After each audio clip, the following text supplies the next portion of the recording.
നല്ല ടേസ്റ്റ് കേട്ടോ, നല്ല സോഫ്റ്റ് ആയിട്ടുള്ള തട്ടുകട ദോശ. നിങ്ങൾ ഫുൾ റെസിപ്പി ഞാനിതിൽ കൊടുത്തിട്ടുണ്ട്. അതുപോലെ തന്നെ ഞാൻ ഡിസ്ക്രിപ്ഷനിൽ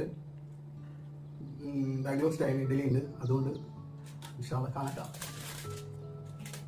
ഒരു രക്ഷയില്ല, സൂപ്പർ ടേസ്റ്റാണ്. ഒരു കപ്പ് അരിക്ക് അര കപ്പ് ഉഴുന്നു ഒരു അരമണിക്കൂർ കുതിർത്ത് കഴുകിയതിന് ശേഷം ഒരു കപ്പ് അരിക്ക് ഒരു കപ്പ് വെള്ളം ഒഴിച്ച് വെക്കുക.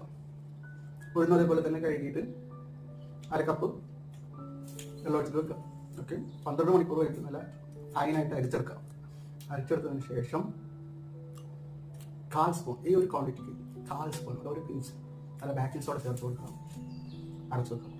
ഓക്കെ, ഒരു ദിവസം ഒരു 12 മണിക്കൂർ കഴിഞ്ഞതിന് ശേഷം അര ടേബിൾ സ്പൂൺ ഇട്ടിട്ട് നല്ല ചൂടായ പാനിലേക്ക് ഒഴിച്ചു കൊടുക്കാം. ഉലുവ ആഡ് ചെയ്യുന്നത് അത് ഇഷ്ടമുള്ളവർക്ക് ചേർക്കാം, അതുപോലെ തന്നെ ബട്ടർ ആഡ് ചെയ്യാം, ഇഷ്ടമുള്ളവർക്ക് ചേർക്കാം. അരക്കിനയിൽ ബട്ടർ ആഡ് ചെയ്യാം. ഓക്കെ, അപ്പോൾ എല്ലാവരും ട്രൈ ചെയ്ത് നോക്കട്ടോ.